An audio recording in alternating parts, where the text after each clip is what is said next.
Alright, hey, what's up everybody? This is part 5 of the om617 rebuild, and I took a lot of these videos a couple of weeks ago or even earlier today. You can see in some of them I still have long hair. But this video ultimately shows the crank, and you know, it was damaged from running out of oil, and the bearing material came off on the crank. So I took it to the machine shop. But a lot of this video is just showing this old machine shop. There's not many of these left. And this is Thomas Racing Engines. This guy has an amazing reputation, has worked with NASCAR drivers. He's built engines that have been on Daytona. So I took a lot of time to actually talk to Johnny and look at all his equipment in his shop, because I figured you guys would enjoy that. But if you actually fast forward a little, you will get to the part where it shows the crank and what he did to it. So anyway, I hope you guys enjoy it, and thanks for watching. I just wanted to record a little of this. This is the, I like to call it the Johnny Thomas Racing compound. But he lives way out here in Dawsonville, Georgia, where Bill Elliott, the NASCAR driver from back in the day, got started. And Johnny was involved with the Elliott Racing team. The dyno in his shop is the old analog dyno that the Elliots used to use.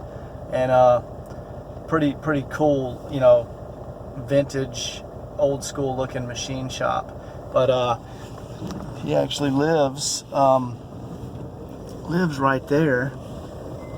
And you go down this, we just came off the highway way up in North Georgia, and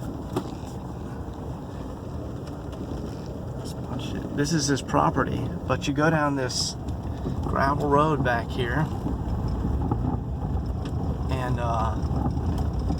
back in the woods back here is a race engine shop.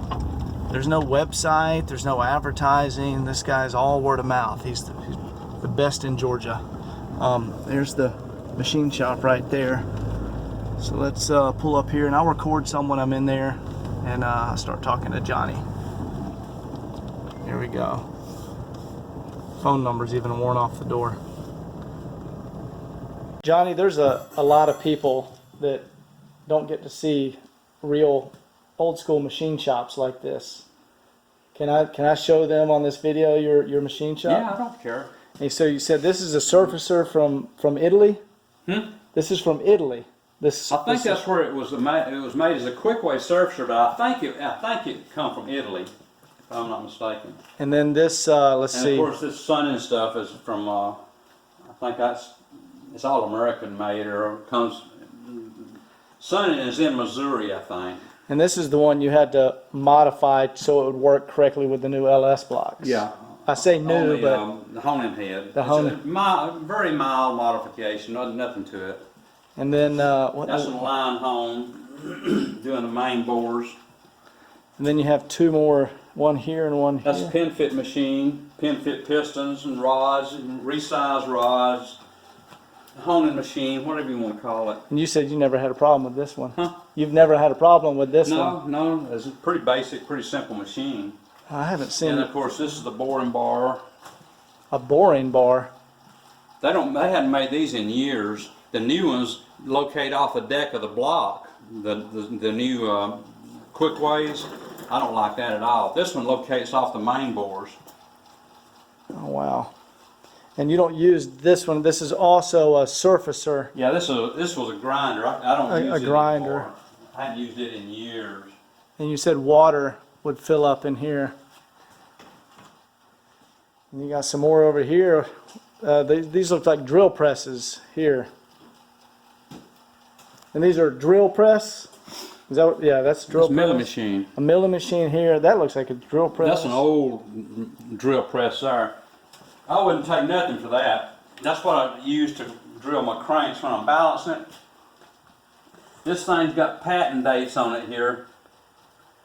1908, I think it is, right? 1909. I can't see it real good. Yeah, 1908. That's what it's saying. I wouldn't take nothing for that. Bought that for, I think I gave $300 for it. Either 2 or 3, I can't remember now. This is amazing. And They then, let us scrap that much as it weighs. yeah. And then you have your This is a Stuart Warner balancer. This was new in 1972. and then you I got was told the guy up north that works on these, a few years back when Warren Johnson was still racing, he used one like this to do all his work on. Warren Johnson. Is that The drag racer? drag racer? Yeah. And I mean, he was a pro stock champion several years. And it ain't modern, it ain't electronic, digital readout and all that stuff. But if you know how to use it and you balance the crank on it, it's just as balanced as it is if you buy a $30,000 brand new machine that's got all the digital readout stuff on it. You're just the computer that tells it how to work. Huh? The new ones have a computer that does it all, whereas this one, the If you know how person. to use this one, it's the same Same thing. thing. Balanced is balanced. Yeah. And now you have a cool dyno back here. You said there's a story. You said there's a story behind it, like the. It was new, I think. This machine here, I used that machine when I was going to tech school. That was one of the machines that we used. And the tech school over at Gainesville, I think it was first opened, I think in '67 or something like that. Mm-hmm. And I went over there in 69, 70, 71. And this machine, I think, was brand new in around 65 or 67 is when it was made. And they had an auction a few years ago and sold some of the older machines. And they had two of these, and you had to buy both of them. And I bought both of them. I got the other one up at the house. But yeah, this machine's been around me for a long time. I graduated from over there in '72, I think it was. Gosh, you have equipment everywhere. There's another drill press over here.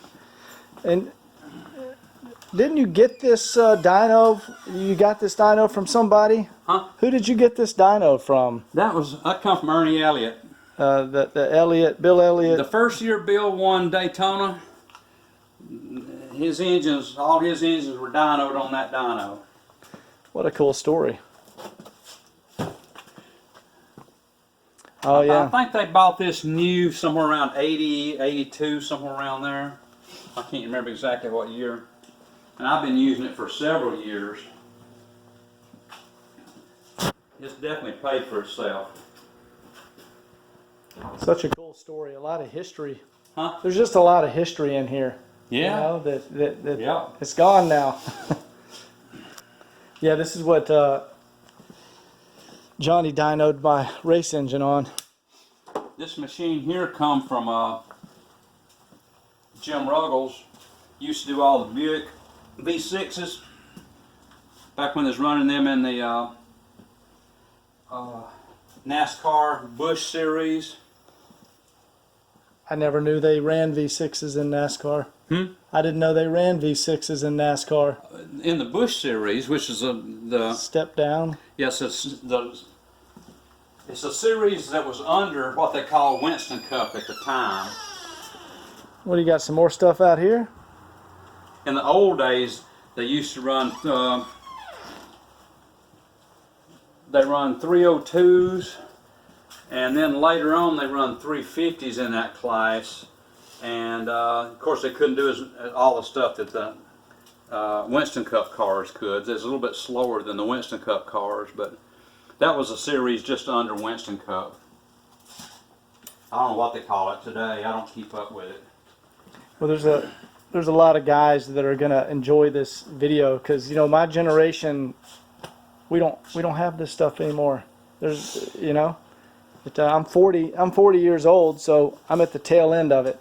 You know, I'm 40, and my generation didn't grow up with this, you know. And this is where you do your assembly in here. Yeah, back whenever wow, you got a I lot was of coming along, when I grew up in the '60s, that was the fun time. Yeah, I All bet. the hot rods and stuff. You could buy 100 octane gas at the pumps for 30-something cents a gallon. I built a lot of street engines when I first started. 12.5 to 1 compression ratio. Drive them on the street every day. That's great. You can't do that no more. Yeah. It's changed a lot. Looks like you have a lot of projects going right now. It looks like you have a lot of projects going now. I see engine there. And that's a rebuild from a guy. Somebody else built it. Yes, the one you were fixing. Wasn't happy with it, or wasn't confident in it. So he brought it in here to me, never did even crank it, brought it in here to me and had me take it apart and do go it back right. through it again. I changed some stuff. And that thing over there was a road course engine. I think it was built to run the 24 hours a Daytona. And they ran it, rebuilt it, and put it in a round track car and ran it for just a few races. And then it's set for 25 years. And the guy that bought it is going to run vintage with it, and he wanted me to go through it and see if I could make something out of it. I'm sure you will. Yeah, it's a lot of work though. It's in pretty rough shape from just sitting. Well, thank you for doing the tour. Then I got a 600 incher sitting over here. Well, actually this is going to be a 540 incher. And I'm waiting on the crank for Holy it. cow, look at the size of these pistons. The crank and the rods are Oh, the supposed to be here bores. about a week. That's a 4-inch 600 bore. That's crazy. And this is there's a big block or a LS or? It's a Dart, it's a World Products block, I think it is. Okay. God, this is going to be huge. What's this going to be used for? Huh? What's the use for this? It's going in a dragster. God, that's amazing. Like a bracket car dragster. He's that- going to put a Pro Charger on it, I think. Supercharger. Yeah, that's wild. I'm just doing the short block on it. Oh, you got engine blocks all over the place here, and there's you got one going out the door here. That's for a restoration, it's going in a 55 Chevrolet Nomad. Oh, this is the one you're telling me that didn't have the oil filter. Yeah. Yeah, Johnny they was didn't put 'em telling on them in they 55. didn't have oil filters in 55. Also, they didn't have any bolt holes for the starter. The starter bolted to the bell housing back then. They also didn't have side motor mounts in them. That didn't come along until 1958. Well, how did they mount it? A lot of difference in them. That's the first year of the V8 small block. That's pretty cool. And here is the oddball in the shop. And here's the oddball. That's the oddball. Yep. The Mercedes, and Johnny doesn't work on non-American motors. He doesn't work on anything but Chevy. That's a communist crankshaft. But he did me a favor and fixed this crank, and it looks brand new. So we'll put it in the car and see how it goes. These, and they're actually a little bit bigger than the size that you showed me on that sheet of paper, the specification paper. The field service manual said was it 58 or 59 something? What I did, because this thing is nitride and it's so hard, I took a file and just lightly went across it and got the aluminum buildup off of it from the bearings. And then as soon as it got down to the nitride, the file just slid across it like it was glass. So the nitride protected this crank. Oh yes, definitely. So there was nothing wrong with those journals. Well, it is scarred up a little bit, and there'll be some. Let's see. If you look real close, you'll see some grooves that are still left in it. Not very. Okay, yeah, I see that there's a little. See right here. Yeah, I don't even know if. Yeah. But those are circular in the same direction that the rod runs. It's not going to hurt anything. They're low points. And one of these, I've got it wrote down. I think it was this one. It's tapered about 3/10,000ths from one edge to the other. And I can't get that out, so you'll just have to live with it. But that one's also about 4/10,000ths smaller than the rest of them. This one here. I think that's it. Let's see that. I think it was number 3, which that one is number 3. Yeah, I remember number 3 had the chewed up bearing. Yeah.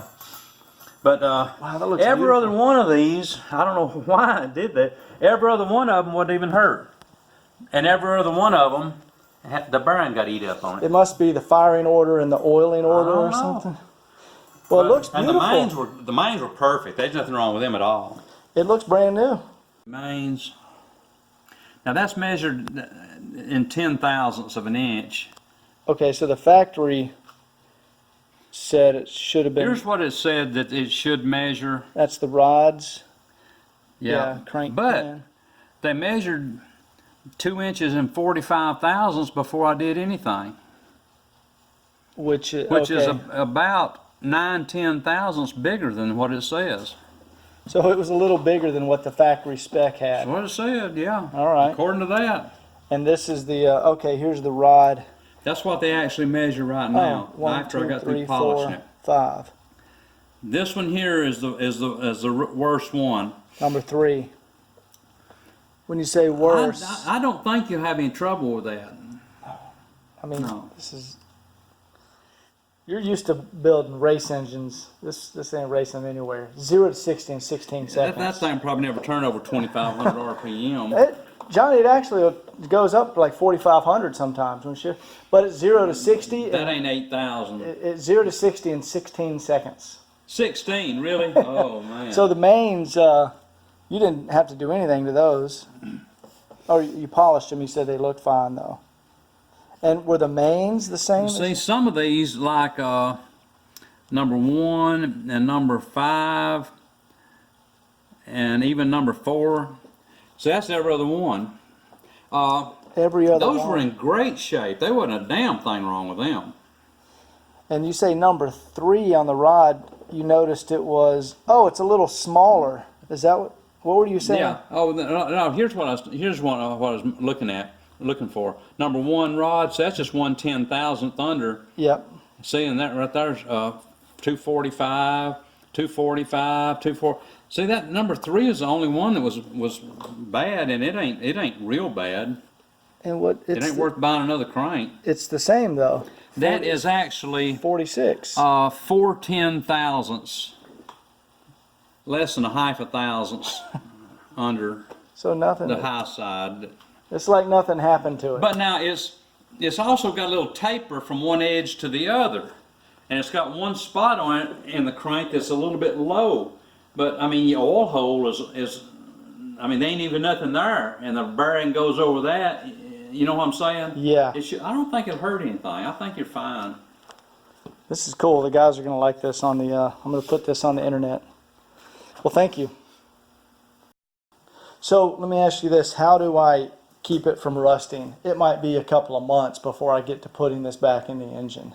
Well, since it's nitrided, it's a lot harder for it to rust than it would be if it wasn't nitrided. Should I spray it with So like if you just keep it in your house in a controlled climate, you wouldn't have to do nothing to it. But if you want to be really safe, you could just put a little bit of oil on it, or spray it with WD-40 or something. Okay. But do not take wheel bearing grease and wipe all over it like some of these idiots do. Okay. And that's ridiculous.